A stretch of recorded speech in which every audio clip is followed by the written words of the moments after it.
Hello दोस्तों, मैं आशीष पंचाल आप सभी का स्वागत है अपने यूट्यूब चैनल एग्जाम अड्डा 92 पर। दोस्तों, जैसा कि आप लोग जानते हैं, इंडियन ज्योग्राफी की क्लास चल रही है। इंडियन ज्योग्राफी जिसे हम भारत का भूगोल जानते हैं हिंदी में। तो आपको मैं बता दूं कि आज हमारा जो टॉपिक है वो है भारत का भौतिक प्रदेश, फिजिकल रीजन ऑफ इंडिया। तो सबसे पहले हम बात करेंगे, आज हमारी जो क्लास होगी वो 10 क्लास होगी और भारत के भौतिक प्रदेशों का हम विभाजन करेंगे। फिर इसके बाद उसके जो विभाजन का जो पहला हमारा पॉइंट्स होगा या पहला हमारा जो टॉपिक्स होगा उसकी चर्चा करेंगे। इसके बाद अगले धीरे धीरे करके हम पार्टीशन करते सारे टॉपिक आपको इससे संबंधित कवर कराएंगे। चलते हैं अपनी क्लास की तरफ, करते हैं आज की महत्वपूर्ण क्लास। सबसे पहले बात करेंगे, आज का जो हमारा अध्याय है वो है भारत का भौतिक प्रदेश, फिजिकल रीजन ऑफ इंडिया। आपको मैं बता दूं कि भारत को 5 भौगोलिक क्षेत्रों में विभाजित किया गया है। उनमें से कौन कौन से हैं, सबसे पहले हम बात करेंगे। पहला है हमारे पास उत्तर पर्वतीय क्षेत्र, जिसे हैली रीजन ऑफ नॉर्थ जानते हैं, जिसे हम उत्तर भारत का पर्वतीय क्षेत्र के रूप में जानते हैं। इसे हम एक और नाम दे सकते हैं, हिमालय पर्वत श्रृंखला। क्या दे सकते हैं? हिमालय पर्वत श्रृंखला के रूप में जानते हैं। दूसरा हमारा है उत्तर भारत का विशाल मैदान, है ना। इसके बाद आपको बता दें, इस मैदान के अंतर्गत सिंधु, गंगा और ब्रह्मपुत्र के मैदानों को शामिल किया गया है। वहीं तीसरा है हमारा प्रायद्वीपीय पठार, जिसे हम दक्षिणी पठार के नाम से भी जानते हैं, या पेनिनसुलर प्लेटू के नाम से जानते हैं, या सदर्न प्लेटू के नाम से जानते हैं। वहीं चौथा हमारा है तटीय मैदान, जिसे हम कोस्टल प्लेन्स जानते हैं। और जो पांचवा है वो है हमारा द्वीपी। द्वीपी मतलब द्वीप समूह हमारे। तो द्वीप समूह का जो चैप्टर था वो मैंने वहीं पर कवर कर दिया है। इसके बाद जो अभी कवर नहीं हुए वो सारे कवर किए जाएंगे आपके टॉपिक से। तो भारत को हमने 5 भौगोलिक प्रदेशों में विभाजित किया है। इस तरह से वो सभी एक एक जो है हम टॉपिक लेकर के आपको कवर कराएंगे। चलते हैं आगे। सबसे पहले हम मैप देखेंगे। मैप में आपको दिखाया गया है कि ये है आपका जो है हैली रीजन ऑफ नॉर्थ, उत्तर भारत का पर्वतीय प्रदेश, जो इस प्रकार से आपको कलर दिख रहा है, ये कलर के रूप में फैला हुआ है। इसके बाद ये आपका सेकंड कलर्स है, उत्तर भारत का विशाल मैदान जो फैला हुआ है आपको दिख रहा है। इसके बाद यहाँ एक थार का मरुस्थल है। वैसे तो हम अपने भारत के भौतिक प्रदेश को जो है क्षेत्रीय आधार पर 6 भागों में बांटते हैं, ठीक है। तो क्षेत्रीय आधार पर हम 6 भागों में बांटते हैं, तो थार का मरुस्थल को भी हम इंक्लूड करते हैं, ठीक है। वैसे तो भौगोलिक प्रदेशों में से कुल मिलाकर 5 भागों में ही बांटा जाता है। सबको हम अलग अलग करके पढ़ते हैं। इसके बाद ये जो आपका अंदर वाला पार्ट्स है वो पूरा दक्षिणी का पठार है, जिसे पेनिनसुलर प्लेटू भी जानते हैं या प्रायद्वीपीय पठार भी जानते हैं। इसके अंदर नीचे किनारे किनारे आपका जो ये भाग दिख रहा है, ये आपका सब जो है वो कोस्टल प्लेन्स है। क्या है? कोस्टल प्लेन्स है। इस तरह से हमने भारत के भौतिक प्रदेशों को कुल मिलाकर 6 भागों में पढ़ने की कोशिश की, परंतु हम जो है आपको 6 टॉपिक कराएंगे। मगर आपको मैं बता दूं कि भौतिक अगर प्रदेश के अंतर्गत आपको, अगर भौगोलिक क्षेत्र के अंतर्गत आपको देखा जाए तो सिर्फ 5 ही क्षेत्र बताए जाते हैं, ठीक है। इसके बाद चलते हैं और सबसे पहले हम बात करते हैं भारत के भौतिक प्रदेशों में पठार भी शामिल होंगे, मैदान भी शामिल होंगे, ऊंचे पर्वत भी शामिल होंगे, चोटियां भी शामिल होंगी, गहरी घाटियां भी शामिल होंगी, और निम्न जो है हमारे पर्वतीय क्षेत्रों में ग्लेशियर भी शामिल होते हैं। और श्रृंखलाएं जो पर्वतों के श्रेणी क्रम में रूप में सम्मिलित होती है वो सभी सम्मिलित किए जाएंगे, जिसमें से आपको 10.6% भाग में आपको पर्वत दिखेंगे, 18.5 में आपकी पहाड़ियाँ दिखेंगी। इसके बाद 27.7% में आपके पठार प्लेटू दिखेंगे, और 43.2% में आपके जो है लैंड दिखेंगे। तो इस प्रकार से ये भारत का भौतिक प्रदेश बना हुआ है। चलते हैं, हम बात करते हैं सबसे पहले टॉपिक की, उत्तर पर्वतीय क्षेत्र को या हिमालय पर्वत श्रृंखला के बारे में बात करेंगे है। और ये आपको मैं बता दूं, भारत के उत्तर पश्चिम से लेकर उत्तर पूर्व तक फैला एक जो है पर्वतीय क्षेत्र है। इसे दुनिया की जो है नई ऊंची मुड़ी हुई पर्वत श्रृंखला भी है कहते हैं। ये सिंधु नदी के मोड़, मतलब आपको बता दें कि नंगा पर्वत जो भारत में स्थित है वो पूर्व की ओर ब्रह्मपुत्र एक नदी जहाँ से मूर्ति भारत की तरफ अंदर प्रवेश करती है, तो नामचा बरवा एक पर्वत पड़ता है, या दर्रा भी कह सकते हैं, उसी के पास से भारत में प्रवेश करती है। इसे यांगयाप दर्रा भी के नाम से जानते हैं।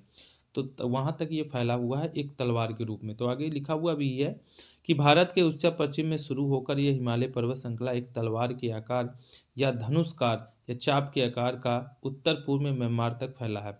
ठीक है, इसे उत्तरी पहाड़ी क्षेत्र भी यहाँ कहा जाता है।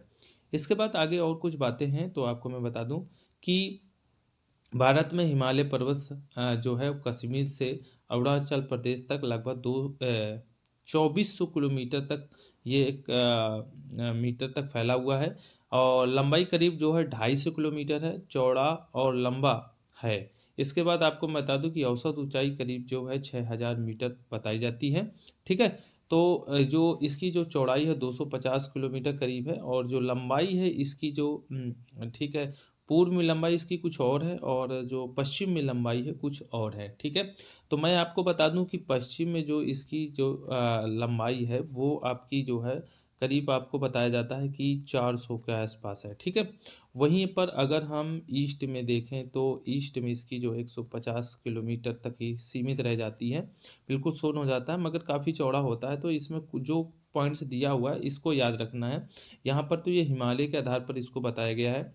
तो आपको पता है कहीं कहीं कन्फ्यूजन, हर एक जगह कन्फ्यूजन है, आप कोई भी बुक पढ़ेंगे हर जगह आपको ये पॉइंट्स जो हैं वो कन्फ्यूजन में रहते हैं। तो ये आपको थोड़ा सा रख दो, पर्वतीय पूरा क्षेत्र 2400 किलोमीटर, इसमें तो कोई राह नहीं है। इसके बाद जो इसकी औसत चौड़ाई है वो है 250 किलोमीटर क्या था, और जो औसत ऊंचाई है वो है 6000 मीटर, ये थोड़ा सा याद रखना बस। इसके बाद मध्य युग के दौरान हिमालय पर्वत का निर्माण 70 बिलियन वर्ष पहले हुआ था। इसकी जगह एक तेथिस सागर था जिसमें भूकंप आया था और तेथिस सागर के उत्तर में अंगारा लैंड और दक्षिण में गोंडवाना लैंड। पृथ्वी को पूरे दो भागों में बांटा गया था। अंगारा लैंड और गोंडवाना लैंड चट्टानों के रूप में संदर्भित किया गया था, उसके बीच में एक तेथिस सागर था और इसके बाद अंगारा लैंड और गोंडवाना लैंड धीरे धीरे टूटते हैं और अलग होते हैं और इसी तरह से हमारे कॉन्टिनेंट के निर्माण होते हैं। 7 कॉन्टिनेंट बनकर तैयार होते हैं जिसमें एक इंडियन प्लेट्स भी होती है, उसी कॉन्टिनेंट से टूट करके भारत का निर्माण होता है। ठीक है, और वही भारत का जो हिस्सा है वो जाकर के तेथिस सागर से टकराता है जहाँ पर एशियन और यूरेशियन प्लेट का टकराव होता है, जिससे आगे चल के जो है हिमालय की जो चट्टानें होती हैं वो श्रृंखलाओं के रूप में ऊंचाइयों में बढ़ने लगती हैं। इसलिए वलन के आधार पर हम देखें अगर, तो इसमें इस चीज़ दिया भी हुआ है कि पूरे मध्य युग में दोनों भूभाग एक दूसरे के प्लेट एक दूसरे के ऊपर चढ़ना शुरू कर देती हैं, जिससे हिमालय की मुड़ी हुई पर्वत श्रृंखलाओं को वलन के कारण विकसित होना पड़ा। ठीक है ना। इसके बाद आगे क्या है कि इस पर्वत श्रृंखला का हम विस्तार अगर देखें तो उत्तर पश्चिम में एक पाकिस्तान है जहाँ पर सुलेमान पर्वत श्रृंखला भी कहते हैं या पर्वत कह सकते हैं। अफगानिस्तान में वही हिंदुकुश पर्वत है श्रृंखला, तथा भारत के टापू पर स्थित पमीर का जो है पमीर का पठार है। यहाँ पर पत्थर लिख गया है, पमीर का पठार है और जिसे दुनिया की छत भी नाम से जानते हैं, तो ये भी स्थित है। इसके बाद चीन में इसे कुन्नुल पर्वत श्रृंखला का विस्तार इस प्रकार है। तिब्बत में इसे जो है तिब्बत का पठार जानते हैं। उत्तर पूर्व में स्थित अराकान युमा पहाड़ी के रूप में जानते हैं और जो उत्तर पूर्व में की जो पहाड़ियाँ इसी श्रृंखला के अंतर्गत स्थित हैं। ठीक है, चलते हैं। सबसे पहले अब बात करते हैं उत्तर भारत के मैदान को। अब हम पर्वतीय भाग को, उत्तर भारत का महान पर्वतीय भाग है, इसको हम जो है दो भागों में बांटते हैं।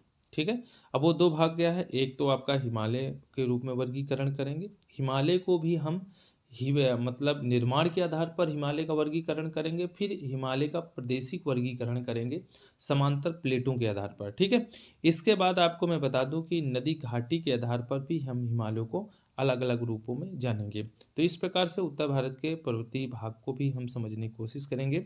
इसके बाद आगे हम मैप लेकर हैं और मैप में आपको कुछ बताएंगे जो आपको दिमाग में नहीं आ रहा है।